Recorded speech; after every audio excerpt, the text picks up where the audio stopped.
Hello there, my name's Marjorie, and I guess you could say this all started with a birthday party. Not mine, of course. My sister's. See, while my daughter was fighting to breathe in a hospital bed, my mother spent $400,000 on a luxury birthday bash for my sister. Champagne walls, drone light show, celebrity chef, the works. And when I called for help, begged for help, they told me they were too busy. But that wasn't even the worst part. Because that betrayal? It wasn't new. It was just the final straw in a lifetime of being overlooked, lied to, erased. They gave my sister a trust fund at 18. Me? Nothing. They sabotaged my reputation, tried to turn the public against me. And when that didn't work, they came for my daughter. Now they're the ones calling me, asking me to save them. And I'm torn between rage and resolve. How do you forgive a family that treated your pain like an inconvenience? How do you protect your child from the people who share her blood? And what would you do if the people who raised you became the ones who nearly destroyed you? I was rearranging the tiny library corner at my design studio when the phone rang, again. For a second, I debated ignoring it. Maybe it was another vendor delay, or one of those spam calls pretending to be the IRS. But something in my gut told me to pick up. "Hi, is this Miss Marjorie Hill?" the voice on the other end asked. "Yes, speaking." "This is Nurse Alicia from Rosebrook Elementary. Inez has been coughing persistently today. She says she's feeling lightheaded." The words hit like cold water. Inez had been dealing with a stubborn cold for weeks, but I chalked it up to fall allergies. Portland's damp air was relentless this year. "I'll be there in 15, I said, already grabbing my coat. That was how it always was, me juggling deadlines, design sketches, and parenthood. Running a boutique interior studio while raising an 8-year-old alone meant I had little room for error. But I'd made it work for years, even if it meant midnight paint samples and morning PTO meetings. That evening, as the sky turned a deep indigo and drizzle coated the streets, Inez's wheezing worsened. She clutched her chest and looked at me, her eyes glassy. "Mom, I feel funny," she whispered. Within minutes, I was in the car, racing through red lights like a criminal. At the ER, I tried to stay calm as doctors whisked her away. The monitors beeped in panicked rhythm. An hour later, a middle-aged physician with tired eyes approached me. "There's a congenital malformation in her left lung," he explained, showing me a hazy scan. "It's restricting her airway. We'll need to operate immediately." I nodded, trying to absorb every word even as the world blurred around me. "We can move forward tonight," he added, "but we'll need financial clearance first. The procedure costs $120,000. I blinked. "Excuse me?" He repeated the number. I nearly choked. "I don't have insurance," I admitted, my voice barely a whisper. "We do offer payment plans," he added quickly, "but we'll need a substantial upfront deposit." I nodded again, dazed. My hands shook as I stepped outside into the parking lot, my phone in my hand. There was only one person left to call. One person I swore I never would. Darla, my mother. I stared at her contact for several seconds. Just her name made my stomach clench. But this wasn't about pride anymore. It was about my daughter. She answered on the third ring, music and laughter echoing behind her. "Sweetheart, how are you? It's been ages." "Mom," I started, but she cut me off. "Carlene's birthday is in full swing. You should see the ballroom. It's like a Hollywood premiere. We flew in the caterer from Napa. Can you believe it?" I forced a smile into my voice. "Listen, I don't want to ruin your night, but Inez is in the hospital. She collapsed. She needs emergency surgery." The line went silent for a beat. Then Darla sighed. "Oh, honey, that's awful." I waited, breath caught in my throat, but no follow-up came. "No. What can I do? No, we'll be right there." I need help covering the cost," I pushed on. "It's $120,000. I know it's a lot, but—" She cut in again, her voice light but firm. "Oh, sweetheart, I wish you'd told us earlier. We already spent over $400,000 on Carlene's party. We can't just cancel everything. You understand, don't you?" I didn't respond. I couldn't. My mother, who used to sew buttons onto my school shirts, who once held me after a bad breakup like the world had ended, had just said a party was more important than her granddaughter's life. "I see," I said quietly. "Oh, honey, don't be like that," she chuckled. It's not personal. Carlene only turns 30 once. I hung up without another word. I stood frozen in the hospital lobby. People moved around me. Nurses with clipboards, kids in wheelchairs. But I was rooted in place. When I finally blinked, I felt my cheeks were wet. Later that night, I sat alone in the visitors' lounge, scrolling aimlessly on my phone to feel less helpless. That's when I stumbled across a file I hadn't seen in years, an old scanned PDF from my email archives. It was a copy of Carlene's trust fund. She'd been given access to a 6-figure inheritance the moment she turned 18. My name never appeared in the document. No trust fund, no letter, no account. And suddenly, everything made sense. The lavish trips Carlene bragged about, the fully paid condo in Santa Monica. I used to think I just wasn't ambitious enough. But the truth? They were investing in her future while leaving me to figure out mine on my own. I sat with that knowledge for a long time, longer than I should have. It didn't make me feel better. It didn't make me feel anything. Around 3 a.m., a nurse rushed over. She's stable, she said, but her oxygen levels are dipping again. We need a decision soon. I looked at my empty checking account on the screen. My savings had already gone to 2 prior hospital visits. Credit cards were maxed. I stared at my reflection in the glass, and then I did something I hadn't done in over a decade. I called my father. The call didn't ring long. Just as I was about to hang up, his voice answered. Dry, clipped, like he'd just stepped out of a conference call. Marjorie?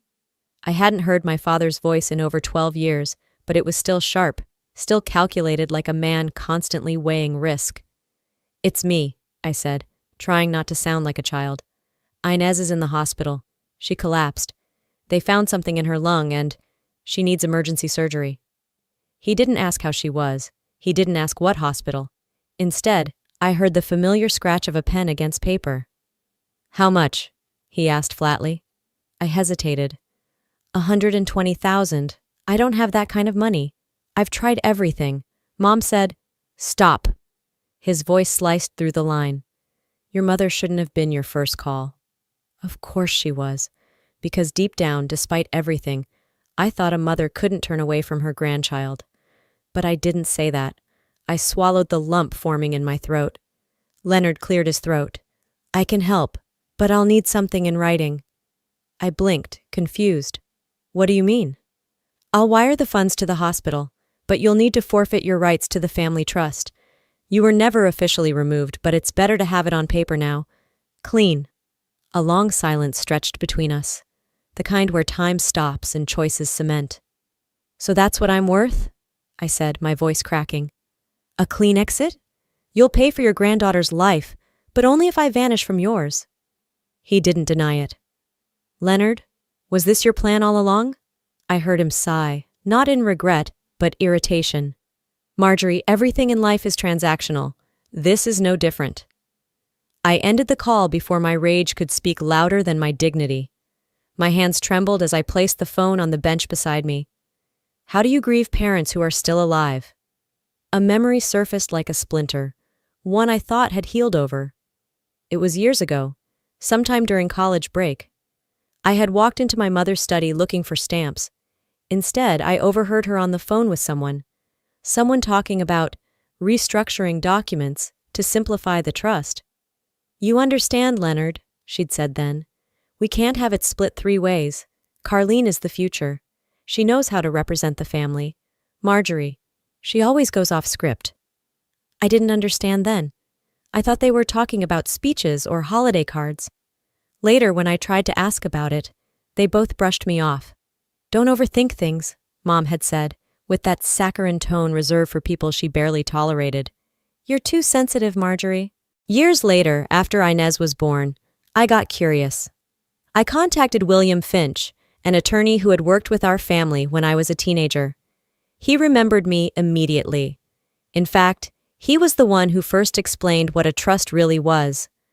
But when I asked if I was part of it, he went quiet. They asked me to draft a removal clause for you, he finally said. I refused. I thought you deserved to know. A month later, they replaced me. He sent me a document he'd saved, a preliminary draft, never executed. My name had been crossed out with a red pen. Too independent, it read in the margins. I should have felt anger, but it was something colder, emptier. They hadn't just cut me out financially. They'd erased me quietly, like I'd never belonged at all. Back in the hospital bathroom, I splashed cold water on my face. My reflection stared back. Hollow eyes, drawn lips, no trace of the woman who once believed in second chances. I leaned over the sink and whispered, "They won't help us, but I will." I opened my phone and started selling everything I could. My car, jewelry, backup laptop, office supplies. My studio space lease was on the chopping block next. I drafted an email to a former client, offering to subcontract the biggest project of the quarter, one that was supposed to be my breakthrough. As I pressed send, something shifted inside me. This wasn't defeat. It was something else. Something sharper. If I had to burn my old life down to save hers, I'd do it gladly. On my way back to Inez's room, my phone buzzed. The name on the screen stopped me in my tracks. It was Jonah Perez. I hadn't heard from him since 2013. We'd worked together briefly before he moved across the country. The last time we spoke, I had just given birth to Inez. What could he possibly want now? I hesitated, then answered, "Marjorie?" His voice was warm, surprised. "It's been a while. I saw the fundraiser someone started for your daughter." I blinked, caught off guard. "I didn't start anything." "Then you should know it's going viral. And I sent something. It's not much, but check your email. I hope it helps." I checked my email seconds after Jonah hung up. His name sat in bold at the top of my inbox, the subject line reading, "Hope it helps." Attached was a transaction notification. $3,000. No questions, no hesitation, just sent. I blinked at the screen, my mind fogged by 2 nights of hospital chairs and fluorescent lighting. Was it real? I read it again, and then again. He didn't even wait for me to ask. There wasn't a single word about Payback, just a simple note. She deserves to live. And we, desperately needed that kind of grace. Jonah had always been reserved. I'd mentored him years ago, back when he was a shy intern struggling to assert himself in client meetings. He never said much, but he always listened, really listened. I guess some people grow into quiet heroes. That night, he was mine. An hour later, my phone buzzed again. Jonah had launched a fundraiser. I found the post on his page, an old photo of Inez from her kindergarten recital. Pink dress, tiny ukulele, one front tooth missing. She looked so full of light it made my chest ache. His caption read, "She's the daughter of the woman who taught me how to lead with integrity. Let's help her breathe again." I don't know what I expected. Maybe a few kind words, a couple donations at best. But by morning, the donations began trickling in. First a 20, then 50, 100. Some from old clients who remembered the work I'd done. A few from strangers I'd never met. People left comments like, "No child should have to suffer because healthcare is broken." "Sending love from Ohio."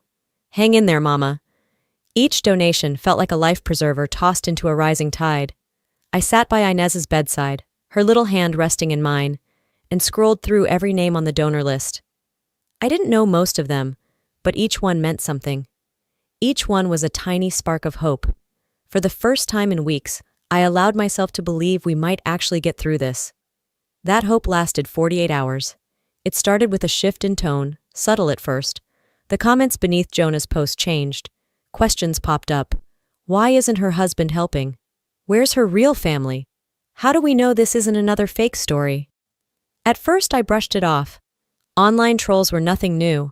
I'd seen kind-hearted causes torn to shreds over minor missteps, but this felt different, more coordinated, more personal. Then I saw the story.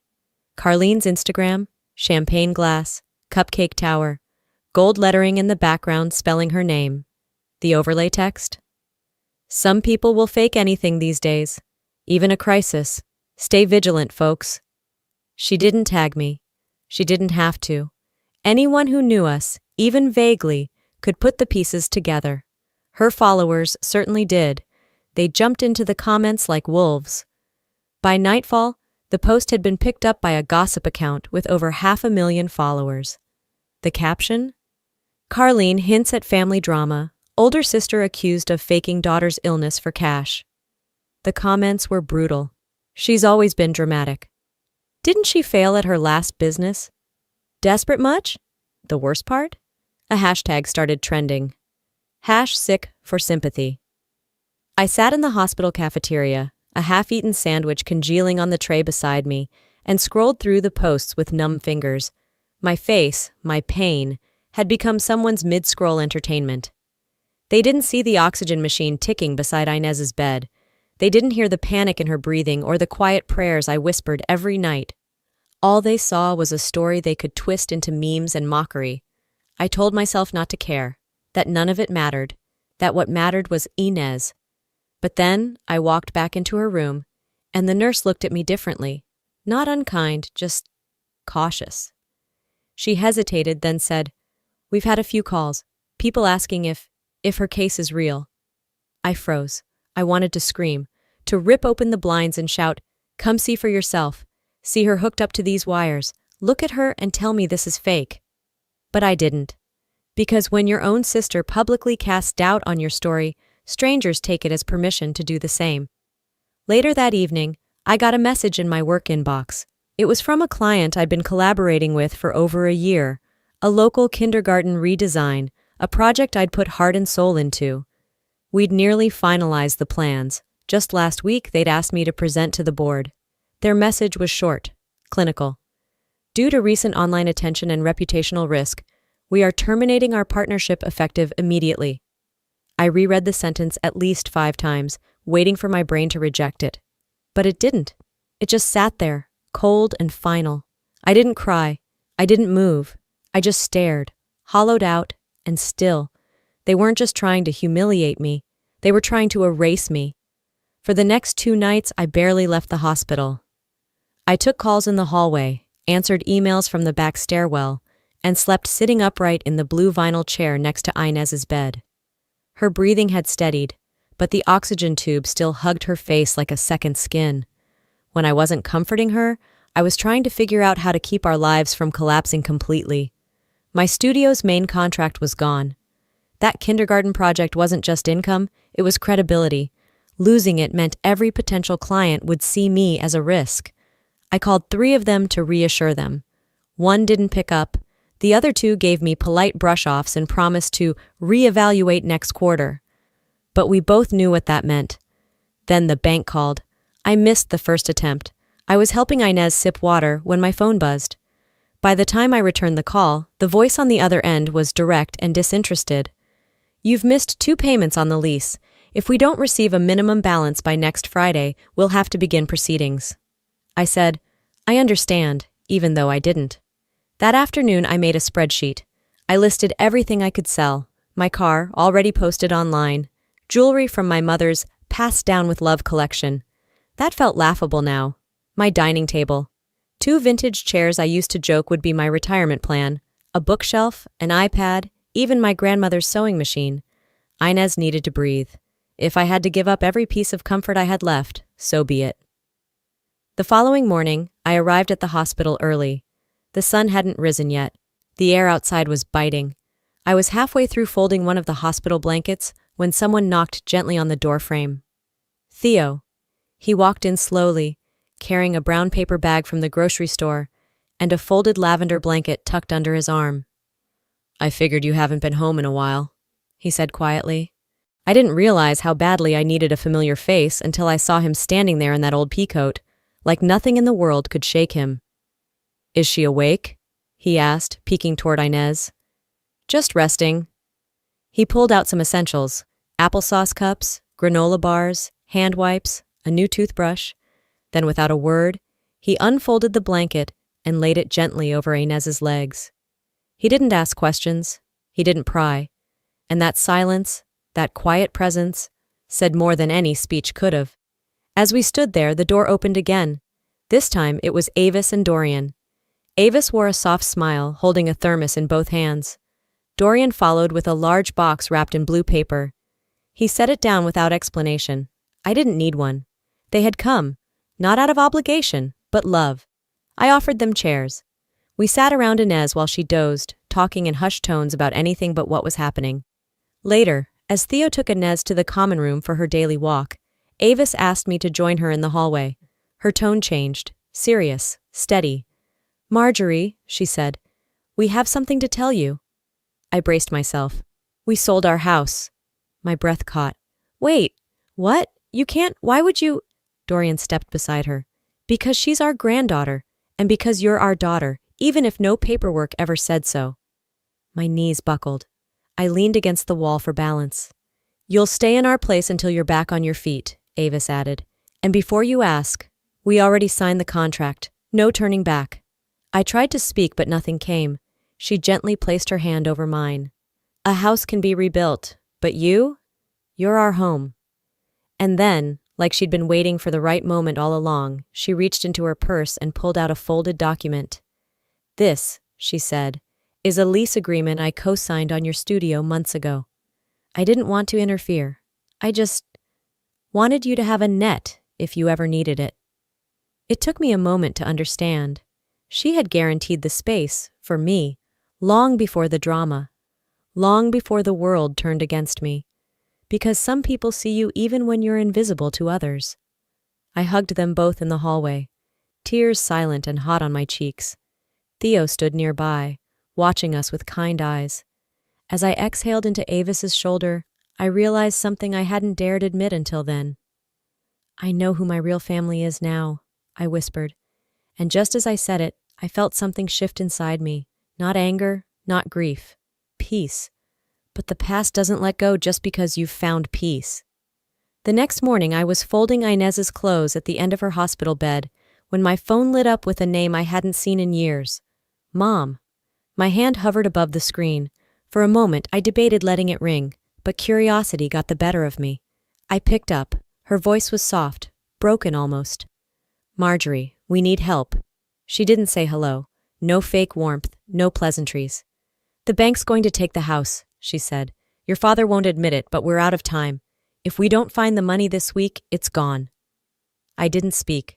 She added quickly, "I know how it sounds, but I wouldn't ask if it wasn't serious. We thought maybe you could help us." That word, we. As if there'd ever been a united front when I was the one bleeding. My throat felt tight, but my voice came out even. "You're asking me?" Darla hesitated. "Yes, I know it's a lot. But if there's any way..." I hung up. Not out of rage, not even sadness. Just done. Later that day, I walked to the hospital garden for a minute of air.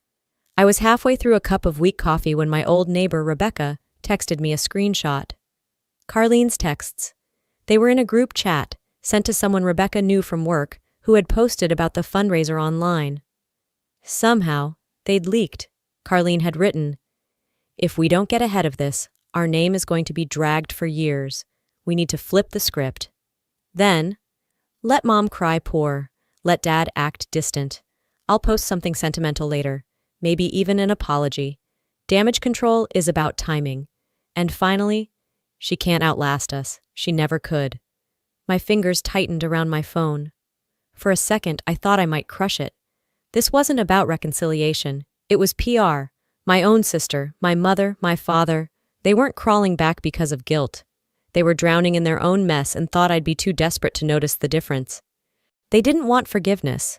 They wanted a reset, the kind where they came out looking clean. That night, I waited until Inez was asleep.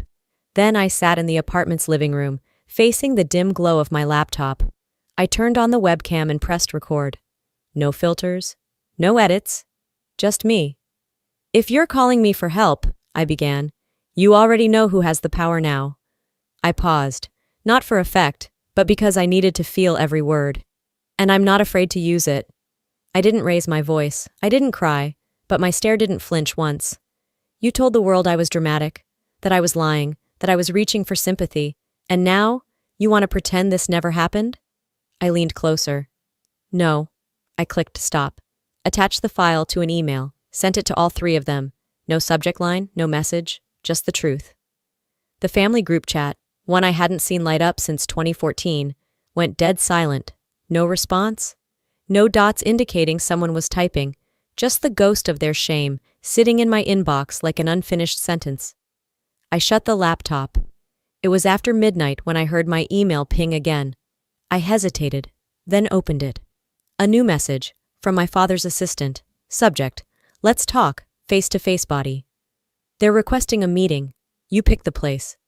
I stared at the screen. They wanted a meeting. What they got was a warning. I chose the meeting place carefully.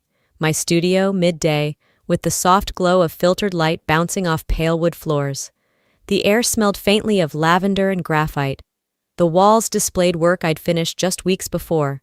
Sketches of playground layouts, calming color swatches, ideas for spaces that helped children breathe easier. It was calm, centered, mine. And, for the first time, they would meet me on my terms. They arrived as expected, punctual, polished, and pretending. Darla walked in first, overdressed in a cream jacket with pearl buttons and a silk scarf tied around her neck like it meant something. Her oversized sunglasses stayed on indoors, shielding her from truth, or maybe shame. Leonard trailed her, quiet and stiff, not meeting my eyes, the same way he hadn't at the hospital. His presence always felt like an obligation he barely tolerated. And then Carlene. No knock, no greeting, just a heel click and a glance at her phone as if she had better places to be. I wondered for a moment if she even remembered why she was here. What none of them realized was that I had already gone live. Behind a tall planter, nearly invisible, a small lens blinked red. I had started streaming to a private link 10 minutes before they entered. I didn't tell them. I didn't need to. The camera wasn't for them. It was for me. For every person who had stood by me, who had sent $5 or a kind message, or simply believed I wasn't crazy. This was their moment, too. I stepped forward. I was once made to kneel, I said, my voice even but loud enough to carry, begging for help to save my daughter's life. This time, I want the world to hear your answer. Darla froze. Her hand instinctively clutched her scarf tighter. Leonard's jaw tensed. Carlene blinked, finally looking up from her phone. What is this?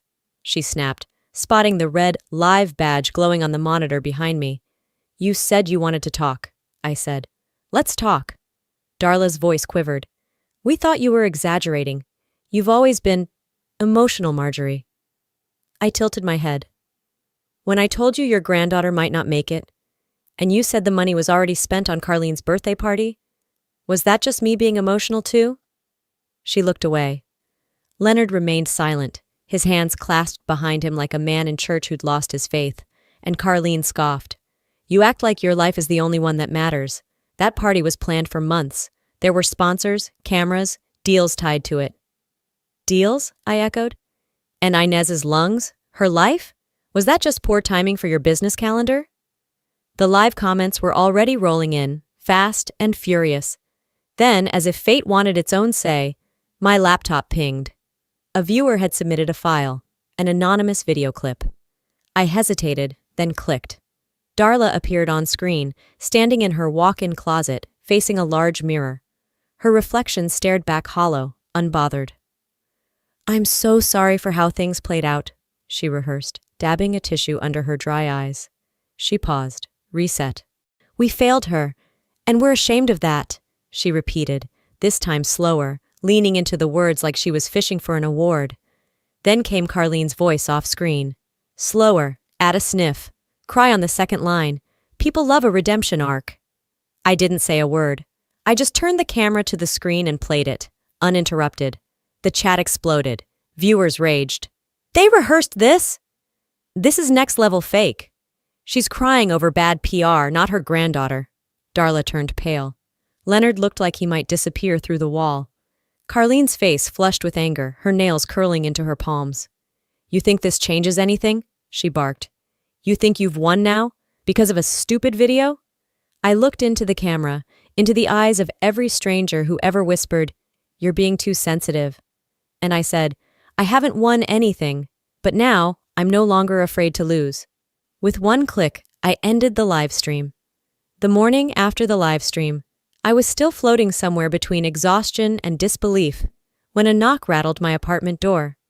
It wasn't the mail carrier or a neighbor bringing over casserole. It was a woman in a slate gray blazer, clipboard in one hand, an official badge clipped to her chest. "Marjorie Lane?" she asked, scanning the apartment behind me. I blinked, still in my robe, gripping a lukewarm mug of coffee. "Yes?" She handed over a sealed envelope. "I'm from the Department of Human Services. There's been an anonymous report. We're required to conduct a wellness check today." My fingers tightened around the envelope as the hallway seemed to contract inward. "What kind of report?" She didn't flinch. "Concerns about your emotional stability and potential neglect of your child." From Inez's room, I heard a small cough, soft but sharp like a warning bell. I instinctively turned toward the sound, and the woman followed my gaze. "May I come in?" she asked. My voice cracked. "Of course." Once inside, she moved quietly but with purpose, checking the kitchen, peeking inside the fridge, noting the prescriptions in the bathroom cabinet. She asked if I'd ever been treated for depression. She asked how often Inez saw her doctors. She asked if anyone else lived here or visited regularly. By the end, my hands were shaking. I felt like I'd just taken a midterm I didn't know I'd been studying for my whole life. As soon as she left, I called Theo. "She asked about our grocery list," I said, my voice fraying. "The vitamins in the drawer, even the temperature in Inez's room. I explained every damn bandage and every jar of baby food like I was under trial." A beat of silence passed on the line. "You know who did this, don't you?" Theo said finally. "It's got Carlene's stink all over it." I didn't respond. I didn't need to. "I'm calling in help," she added. "You're not doing this alone." That night, I sat beside Inez, her tiny chest rising and falling in rhythm with the beeping machines. I thought about all the battles I'd already fought, scraping together surgery money, begging my parents for basic humanity, surviving the media storm they started. I thought it was over. But now, they weren't just attacking my name. They were coming for my child. The next day, Theo arrived with someone new, a woman in a crisp navy suit, hair pulled back tight, carrying a leather satchel that looked like it had seen a courtroom or two. "This is Katrina Morse," Theo said. "Child Advocacy Network. She's fierce." Katrina gave a firm nod. "I'm here to make sure no one takes your daughter without a damn good reason." We sat at my table while Katrina combed through documents, screenshots Theo had pulled, metadata from the report. The concern had been submitted through a proxy server registered to Fairstone PR, Carlene's PR firm. "They didn't even try to hide it," Katrina muttered. "That's how certain they were no one would push back." I laughed bitterly. Well, now they're about to find out I'm not scared anymore. The following morning, we marched into the county courthouse, Katrina beside me, Theo just behind. The moment I handed in the complaint was surreal. I had spent months feeling small, like I didn't matter, like I was just noise in a world too busy to hear me. Now, I was the storm. The complaint was official: defamation, intentional interference with custodial rights, and false reporting with malicious intent. No more begging, no more defending. This was offense. As we stepped back out into the light, Inez walked beside me, sipping juice from a tiny box packed by Theo. The air was crisp, almost celebratory. It smelled like sidewalk chalk and new leaves. I looked down at my daughter's hand in mine, and then back at the courthouse doors we'd just come through. "Next time she comes for us," I whispered, "I won't wait to defend myself. I'll be ready." I didn't reply to the assistant's email right away. Instead, I read it twice, then again. I let the silence sit there, not as a punishment, but as a statement. I was no longer the one waiting. 2 days later, I responded with one line. "You want to meet? Fine. Come to my office, Tuesday, noon sharp. Bring nothing but yourselves." When the day arrived, I made sure every camera in my studio lobby was working. My assistant, Janelle, cleared the space except for one security guard I trusted and an audio tech who'd signed an NDA. A small black suitcase sat on the glass table in the center of the room. At 11:58 a.m., the elevator dinged. They walked in like they'd rehearsed it. Darla in a beige shawl, Leonard in a stiff blazer, and Carlene in sunglasses far too large for an indoor setting. I didn't stand. I didn't greet them. "You asked for a face-to-face," I said. "This is as close as it gets." They hesitated before sitting. There was tension in the air so thick it muffled sound. Darla looked at the suitcase. Is that? $200,000 from the fundraiser. What's left after legal bills, studio payments, and my daughter's care? Leonard leaned forward slightly. We didn't expect this. You never expect consequences, I replied. That's part of the problem. Darla swallowed and reached for the handle, brushing the polished leather like it might bite her. I watched her. Before you touch that, know this. Once you take it, we are finished. For good. She blinked, confused. What do you mean? Carlene scoffed. Is this another one of your dramatic performances? I ignored her and kept my eyes on my mother. This isn't forgiveness. It's not trust. It's not some weird final olive branch. This is a severance package. Darla's hand paused. Her lip trembled. You're giving this to us? No, I said slowly. I'm giving it away, so I can walk away, so you can't say I owe you anything. Ever. The silence that followed cracked something inside me. It wasn't rage, it was clarity. Twist S7 had landed, and the air shifted in the room like something sacred had just been broken. Carlene stood abruptly. You think this makes you better than us? No, I said. It makes me free. By Thursday morning, the footage had leaked. Again. Not by me, though I'd left the studio's security feed running for a reason. Someone else had uploaded the clip. Maybe Janelle. Maybe the audio tech. Maybe one of the building's guards who'd seen too much over the past few months. But by the time Inez finished her morning checkup, the clip had gone viral. The suitcase scene was trending. Darla's teary-eyed, "This money means so much," speech didn't hit the way she thought it would. Not when people already knew how she'd rehearsed the last one in front of a mirror. Brand deals dropped Carlene like a bad check. Leonard's name was quietly scrubbed from the board of 3 nonprofits. Darla's spa? Online reviews tanked it overnight. It wasn't revenge, it was exposure. And exposure didn't need a sword. It just needed a light. A week later, Inez and I sat on a park bench near the duck pond we used to visit when things were simpler. She rested her head on my shoulder. I sipped bad coffee from a paper cup. The world hadn't changed, but I had. Will Grandma ever come back? Inez asked, her voice sleepy. I brushed a crumb from her sleeve. She already did, I said. And then, she left again? I didn't say it with bitterness, just finality. 6 months later, spring came early to Portland. The cherry blossoms outside my apartment cracked open like they'd waited all winter just to say, you made it. The air smelled faintly of fresh soil and rosemary. Theo had planted a small herb garden by the side fence, and Inez helped water it every morning in her dinosaur rain boots, even when the sky was clear. I stood at the edge of the yard, wiping my hands on a towel, watching Theo and Inez crouched side by side, pressing basil stems into soft earth. You think it'll survive? Theo asked, half to me, half to the dirt. Better than we did, I said, smiling. There was no need to say more. My studio had bounced back. New clients, most of them referred by folks who had followed the livestream saga, filled our calendar. We'd even landed a project renovating a shelter for single moms. Funny how life loops back when you let it. Inez, now attending school full-time again, had regained color in her cheeks. Her appetite returned. Her laugh, once hesitant and small, now echoed through our apartment daily. She was strong, we both were, but there were moments. Sometimes I'd catch a song playing at the grocery store, something from the era when I still hoped Carlene would be proud of me, or that my mom might remember my birthday without a Facebook notification. A flicker of an old photo on my timeline. A smell from a childhood dish. A certain word Inez used without knowing its weight. The ache never left. It just softened. It no longer dictated my mornings. It didn't stain my nights.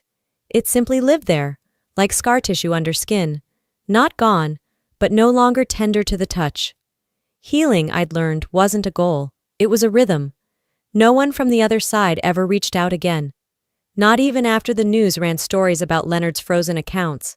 Not after Carlene's last influencer deal went under and she quietly deactivated all her social platforms. She moved to Florida, someone told me. Went dark. Even her PR firm changed its name. And Darla, her spa closed. Yelp took care of that in under 3 weeks. But I didn't gloat. I didn't screenshot headlines or forward links. I didn't say, see, they deserved this. because it was never about watching them fall. It was about learning how to stand. That night, we had dinner at home, our family, the one I chose. Theo made her famous skillet lasagna. Dorian brought his sourdough bread. Avis baked a peach cobbler so sweet it tasted like Sunday mornings in Georgia. Inez helped set the table, carefully placing napkins at each plate like they were crystal. She wore her new school backpack through the whole meal, refusing to take it off. "I want to be ready," she said proudly, "for tomorrow." Theo winked at her. "That's my girl." Laughter filled the kitchen. No cameras, no scripts, no tension behind smiles. Just a room filled with people who had shown up and stayed. Later, while everyone was finishing dessert, I stepped onto the balcony with a glass of water. The city pulsed below, calm and wide. I took a long breath. I thought of everything it had taken to get here, every insult swallowed, every phone call ignored, every day I showed up even when no one else did. And I thought of the question Inez had asked months ago in that park. Will Grandma ever come back? The answer lived in my bones now. Blood might connect us. But love? Love is the only thing that makes someone worth calling family. You know, if you'd asked me a year ago what strength looked like, I might have said something like, never crying or never backing down. But I've learned something much harder and more honest. Strength isn't about pretending you're unbreakable. It's about rebuilding yourself after you've been broken and choosing not to become like the people who shattered you. I used to think love had to come from the people who raised you. But now, I know family is built on choice, not blood. Loyalty, not obligation. And forgiveness doesn't mean returning to the fire that burned you. To anyone out there who feels overlooked, unloved, or betrayed by their own family, I see you. I was you. You are not alone, and your story doesn't end with their rejection. It starts with your decision to rise anyway. Because healing isn't loud. Sometimes it's just showing up, planting something small, and watching it grow in your own time. What about you? Have you ever had to walk away from people who were supposed to protect you? Drop a 1 in the comments if this story hit home for you, or tell me where you're watching from. I'd love to hear your thoughts.